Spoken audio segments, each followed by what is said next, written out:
दोस्तों, एक ऐसी किताब जिसे दुनिया के बड़े बड़े विद्वान भी नहीं पढ़ सके। धार्मिक विद्वान, भाषा वैज्ञानिक, प्राचीन इतिहासकार और मिलिट्री इंटेलिजेंस वालों ने भी इस किताब के अर्थ को समझने की कोशिश की कि इस किताब में आखिर लिखा क्या है, पर सब फेल हो गए क्योंकि ये किताब जिस भाषा में लिखी गई थी उसको दुनिया में कोई भी नहीं जानता। कुछ लोगों ने यह भी कह दिया कि ये किताब किसी और दुनिया से आई है और इसमें कुछ भी नहीं है, ये बेतुकी है। पर ज़्यादातर लोगों ने ये कहा कि ये किताब हैरान करने वाले राज खोल सकती है, क्योंकि इसमें हाथ से तैयार की गई कुछ ऐसी तस्वीरें हैं जो बहुत ज़्यादा अजीब हैं। जैसे कुछ पौधे, उनमें से औरतें निकल रही हैं, कुछ पौधे इंसानों की तरह चल रहे हैं। जादू के बारे में भी बताया गया है। मसाले और जड़ी बूटियाँ भी दिखाई गई हैं, जिनमें से कुछ जड़ी बूटी तो हमारी धरती पर है ही नहीं। सूरज, चांद, सितारे, उम्र बढ़ाने और अमर करने वाली दवाई, ऐसी विचित्र तस्वीरें इस किताब में हैं और इन सभी चीज़ों को तैयार करने की विधि भी बताई गई है। पर यह सब एक ऐसी भाषा में लिखा गया है जिसको दुनिया में कोई भी नहीं जानता। आज साइंस ने बहुत तरक्की कर ली है। इतनी तरक्की के बाद इस किताब के जो भी रहस्य आज तक खुले हैं उसके बारे में आज इस वीडियो में बात करेंगे। दोस्तों, इस किताब का नाम है वॉयनिच। ये एक मनुस्क्रिप्ट किताब है, जिसका मतलब है कि ये किसी के हाथ की लिखी हुई किताब है, पर कोई भी नहीं जानता कि ये किस भाषा में लिखी गई।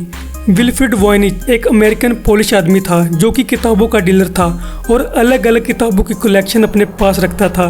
वो 1912 में इटली के फ्रास्काटी सिटी के जेसुइट कॉलेज में गया और यहाँ की लाइब्रेरी में उसको एक किताब मिली जिसको वो घर लेकर आ गया। पर यह किताब बड़ी अजीब सी भाषा में लिखी हुई थी। इस किताब को देखने के बाद विल्फ्रेड ने इस किताब के बारे में जानना चाहा। उसने इस किताब के बारे में जानने के लिए कई साल लगा दिए। अब इस किताब के रहस्य को सुलझाना ही उसके जीवन का मकसद बन चुका था। लेकिन 1930 में उसकी मौत हो गई और वो किताब के बारे में जानने में असफल रहा।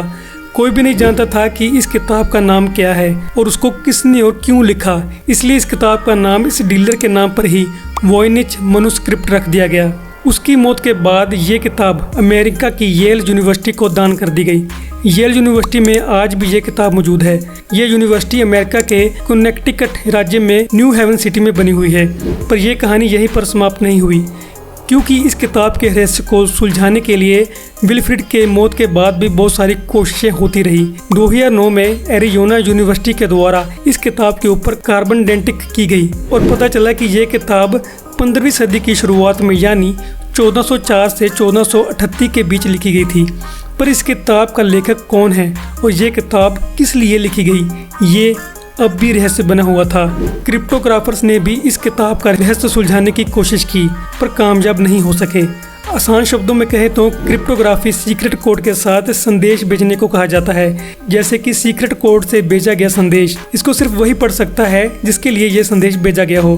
पर क्रिप्टोग्राफर ऐसे सीक्रेट कोड को भी खोल देते हैं। ये कला हजारों सालों से आज तक इस्तेमाल हो रही है। अमेरिका के मशहूर क्रिप्टोग्राफर विलियम फ्रेडमैन ने भी इस किताब की गुप्त भाषा को खोलने की कोशिश की थी।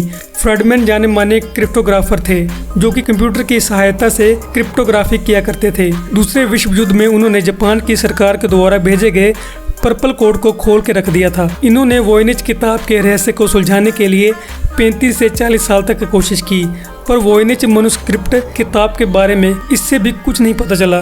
भाषा वैज्ञानिकों के भी हाथ खड़े हो गए। ये किताब इतने ध्यान से बनाई गई थी कि इसमें एक भी वर्ड को दोबारा या कट करके नहीं लिखा गया था। इसके पेजेस को जानवरों की चमड़ी से तैयार किया गया था। मध्य युग में इसी तरह हाथ लिखतों को संभालने के लिए ऐसे पेजेस तैयार किए जाते थे। इस किताब में 240 पेज हैं, जिनके ऊपर तकरीबन 35,000 से 40,000 शब्द लिखे हुए हैं। बेशक इन शब्दों में एक वर्ड का भी किसी को नहीं पता, पर इसमें दिखाई गई तस्वीरें कुछ न कुछ बयान करती हैं। इसमें ज़्यादातर प्रकृति से जुड़े हुए चित्र बनाए गए हैं। कई तरह के पेड़ पौधे, जिनमें से कुछ तो हमारी धरती पर मौजूद हैं, पर कुछ को देखकर लगता है कि ये प्रकृति से जुड़ी हुई कुछ जड़ी बूटियां हैं जो अब तक हमारी सोच से परे हैं। तस्वीर में ये भी दिखाया गया है कि कुछ खास तरह के तरल पदार्थ में औरतें नहा रही हैं। लगता है कि उनकी सुंदरता को और बढ़ाया जाता रहा होगा। कुछ ऐसे ही इलाज इस किताब में बताए गए हैं। इसके अलावा इस किताब को भविष्य बताने वाली किताब भी कहा जाता है, क्योंकि सूरज, चंद्र, बहुत सारे तारों के चित्र इसमें बने हुए हैं। पर कोई नहीं जानता कि इन चार्ट्स का मतलब क्या है, पर देखने में ये कुछ कुंडली जैसे दिखाई देते हैं। कुछ पौधे इंसानों की तरह चल रहे हैं, जैसे दिखाया जा रहा हो कि पौधों से इंसान कैसे बनाए जा सकते हैं, जहाँ इनसे इंसानों की तरह काम कैसे लिया जा सकता है। अजीबोगरीब इंसान दिखाए गए हैं जो किसी किस्म का जादू कर रहे हैं, जिससे लगता है कि प्राचीन समय में भी लोग रीति रिवाजों को मानते होंगे। इन अजीबोगरीब तस्वीरों में कुछ ऐसी तस्वीरें भी हैं जिनको अगर तेज़ी से घुमाकर या फिर मोशन में देखा जाए तो ये भ्रम पैदा करती हैं। इस तरह से लगता है कि ये तस्वीरें खुद चल रही हों। तस्वीरों से पता चलता है कि इस किताब में ये भी बताया गया है कि जड़ी बूटियों को कैसे काटना चाहिए। इसी कारण से कई भाषा वैज्ञानिकों का मानना है कि इस किताब को लिखने वाला मेडिकल का पूरा जानकार था, पर वो आदमी अपनी कला को उजागर नहीं करना चाहता था। तो हो सकता है कि इसीलिए उसने इस किताब को जानबूझकर किसी अजीब भाषा में लिखा हो। एक बार विल्फ्रेड वोयनिच जब इस किताब के बारे में जानने की कोशिश कर रहा था तो उसको किताब के एक पन्ने पर कुछ लिखा हुआ नजर आया, जो एक बार उसको समझ में भी आ गया था, पर पुराना होने की वजह से आसानी से नहीं दिख रहा था। तब उसने अल्ट्रावायलेट रेज के साथ पढ़ने की कोशिश की तो उस पर जैकोबस सिनापियस का नाम लिखा हुआ था। जैकोबस प्राचीन रोमन राजा रुडोल्फ सेकंड का पर्सनल डॉक्टर हुआ करता था, जिसको दवाइयाँ बनाने का पूरा ज्ञान हुआ करता था। वो कई तरह की औषधियाँ बनाता रहता था। इससे एक बार लगा कि ये किताब जरूर जैकोबस ने ही लिखी होगी, क्योंकि किताब में दवाई बनाने के बारे में भी लिखा गया था जो तस्वीरों से नजर आ रहा था। पर जैकोबस 17वीं सदी का व्यक्ति था, पर यह किताब तो 1404 से 1438 के बीच लिखी जा चुकी थी, जिससे एक बात तो साफ होगी कि यह किताब जैकोबस ने तो नहीं लिखी थी। पर किताब का रहस्य अब भी बरकरार था कि यह किताब किसने और क्यों लिखी। दोस्तों, इसमें एक ऐसी अनजान लिपि का इस्तेमाल किया गया है जो दुनिया में अभी तक कहीं पर भी नहीं मिली। इस किताब के इतिहास के बारे में भी कोई नहीं जानता और ना ही इस किताब के अर्थ समझने के लिए कोई सुराग मिलता है। इसलिए भाषा वैज्ञानिक और क्रिप्टोग्राफर्स के भी हाथ खाली हैं।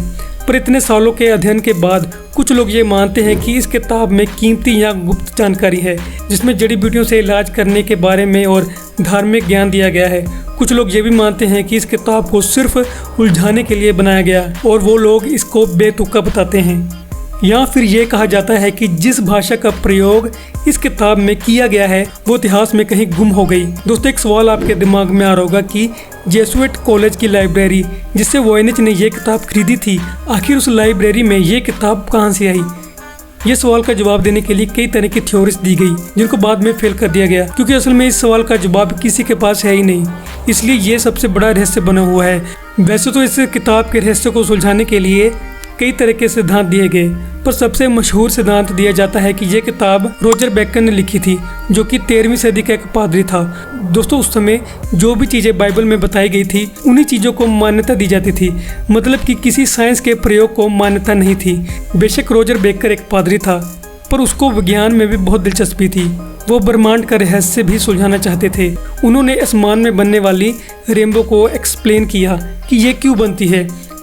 दोस्तों, उसने एक मैग्नीफाइंग ग्लास को भी तैयार किया।